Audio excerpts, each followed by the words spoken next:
Greeting students, अब मैं आपको ल्हासा की ओर पाठ की कहानी बताने जा रही हूँ। ल्हासा की ओर नामक यात्रा वृत्तांत में राहुल सांकृत्यायन जी ने सन 1929-30 में नेपाल से तिब्बत जाने के दुर्गम रास्तों यानी जो कठिन रास्ते हैं उनका रोमांचकारी वर्णन किया है। नेपाल तिब्बत मार्ग नेपाल से तिब्बत आने जाने का एक मार्ग है। यह तत्कालीन समय में व्यापारिक रास्ता ही नहीं बल्कि सैनिक रास्ता भी था। यानी कि जिस समय उन्होंने यात्रा की उस समय केवल व्यापारिक रास्ता नहीं था, यहाँ से सैनिक जो हैं वो भी आते जाते रहते थे। इसलिए चारों ओर फौजी चौकियाँ जो हैं और किले बने हुए थे जिसमें चीनी पलटनें रहती थी। आज जो हैं उन्हीं किलों में किसानों ने अपना बसेरा बना लिया है, यानी अब वहाँ पर किसान रहने लग गए हैं। बच्चों, अब है जो वहाँ का तिब्बत का सामाजिक जीवन था उसमें जाति पाति और छुआछूत बिल्कुल भी नहीं था। औरतें जो है पर्दा नहीं करती थी और जो निम्न श्रेणी के भिखमंगे थे उनको छोड़कर कोई भी अपरिचित व्यक्ति यानी बिना जान पहचान का व्यक्ति भी घर के अंदर आ सकता था। और घर की जो सास बहू है वो चाय बनाकर लाती है, नहीं तो वह खुद भी स्वयं जाकर जो है चाय बना सकता था। यहाँ चाय जो है सोडा, मक्खन और नमक डालकर जो है मिट्टी के बर्तन में परोसी जाती है। इस बार जो है यात्रा के दौरान जो लेखक हैं और उसका साथी सुमति है वो भिखारी के वेश में गए थे और तब भी उन्हें जो थोडला नामक स्थान है वहाँ पर आखिरी गांव है ये तिब्बत का, सुमति के जान पहचान वाले घर में जो है अच्छी जगह मिल गई थी वहाँ ठहरने के लिए उनको। 5 साल बाद जब वे उसी रास्ते से वापस आए तब वे भिखारी के वेश में न होकर एक भद्र यात्री के वेश में थे। फिर भी किसी ने रहने के लिए उन्हें जगह नहीं दी। उन्हें सबसे पहले सबसे गरीब झोपड़ी थी उसमें रहने के लिए जगह मिली।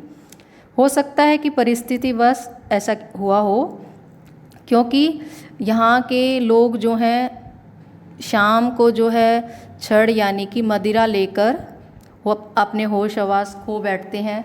तो हो सकता है कि जब लेखक वहाँ पर पहुँचा तो शाम का समय हो और इसलिए उसको रहने के लिए अच्छी जगह ना मिली हो। और दूसरा, सुमति जो है वहाँ के लोगों को जानते थे तो हो सकता है कि सुमति की जान पहचान की वजह से अब की बार उनको अच्छी जगह मिल गई हो रहने के लिए। फिर वहाँ का एक स्थान है ठांडा थोडला और ये एक बहुत ही गहरा जंगल है। 16-17 हज़ार फीट की ऊंचाई पर यह स्थित है। यह बहुत ही खतरनाक स्थल है। यहाँ मीलों तक कोई गांव दिखाई नहीं देता। यहाँ जो है डाकुओं के लिए एक सुरक्षित स्थान है। ये पहले व्यक्ति को मार देते हैं और बाद में उसे लूटते हैं। चाकू, बंदूक आदि रखना उनके लिए आम बात है। सरकार भी जो है पुलिस पर ज़्यादा खर्च नहीं करती है, वो भी शायद कहीं ना कहीं इन डाकुओं से डरती है।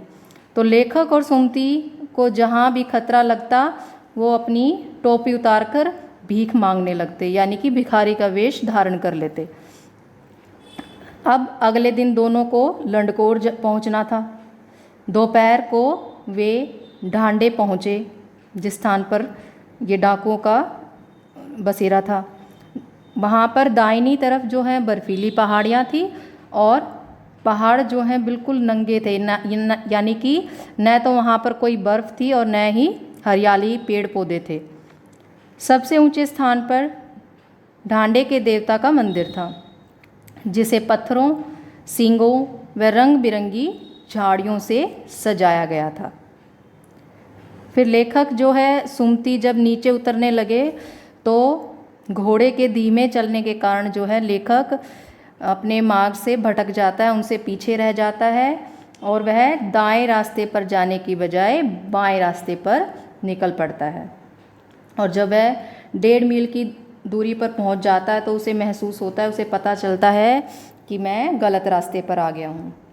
वापस आने पर उसे 4-5 बज जाते हैं। सुमति जो है उसका इंतज़ार कर रहा होता है और बहुत ज़्यादा गुस्से में होता है। सुमति ने गुस्से में कहा कि उन्होंने 2 टोकरी कंडे फूंक डाले, यानी कि उपले फूंक डाले, और 3-3 बार चाय गर्म की है। तो जब लेकिन लेखक ने बताया उनको कि मैं रास्ता भूल गया था और इस कारण लेट हो गया हूँ, तो सुमति जो है शांत हो जाते हैं। लंडकोर में एक अच्छी जगह रहने को मिलती है उनको, गर्मा गर्म थुकप्पा खाने को मिलता है। थुकप्पा एक प्रकार का खाद्य पदार्थ है जो कि चावल से या मांस से बनाया जाता है, और फिर उनको चाय सत्तू भी खाने को दिया जाता है। अगले दिन वे एक पहाड़ी पर थे जिसका नाम तिहरी समाधि गिरी था। सुमति के जो यजमान हर जगह थे वो उनको जानते थे, क्योंकि वो गंडा बनाते थे उनके लिए, तो वे उन्हें गंडे पहुंचाने के लिए जाते थे। गंडे जो है कपड़े की पतली पतली चिरी पत्तियों से बनते थे, यानी कि पतली पतली स्ट्राइप्स काट के जो है उनसे गंडे बनाए जाते थे। और जब ये गंडे ख़त्म हो जाते तो सुमति जो है दोबारा से किसी भी कपड़े से गंडे दोबारा बना देता था। लेखक ने जो है सुमति को दूर गांव में जाने के लिए राजी कर लिया था, क्योंकि लेखक को घूमने का शौक़ था। वहाँ पर जो है तिब्बत में बेटा जागीरदारी प्रथा थी, यानी कि तिब्बत की ज़मीन जो है जागीरदारों में बटी हुई थी। इन जागीरों का जो काफ़ी भाग है वो मठों के हाथ में था, और जागीरदार किसानों से खेती कराता था, और जब कोई भिक्षु खेती का प्रबंध देखने आता था, खेती बाड़ी को देखने आता था, तो उसका जो है राजाओं की तरह सम्मान किया जाता था। लेखक और जो सुमति था वो शेखर विहार में एक भद्र पुरुष से मिले, और भिखमंगों के वेश में होने पर भी उन्हें आदर मिला। और वो यजमान कौन थे? तीसरा पात्र जो इनका है नमसे, उनसे मिले थे वो। वहाँ एक बौद्ध मंदिर था जहाँ पर बुद्ध की 103 हस्तलिखित पोथियाँ रखी हुई थी। हस्तलिखित यानी हाथ से लिखी हुई पोथियाँ रखी हुई थी। लेखक को पढ़ने का भी शौक़ था, तो वो वहीं पर आसन जमाकर बैठ गए। एक एक पोथी जो है 15-15 शेर की रही होगी, इतना ज़्यादा वजन था उनमें। लेकिन लेखक को पढ़ना पसंद था, और लेखक जो है वहीं पर आसन लेकर बैठ गए। लेखक उन्हीं पोथियों में रम गए, यानी कि उनको पढ़ने लगे।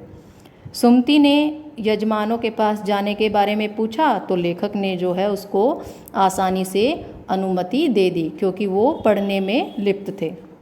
और अगले दिन फिर वो वापस आने के लिए भिक्षु नमसे से विदाई लेते हैं और अपने रास्ते पर वापस चल पड़ते हैं।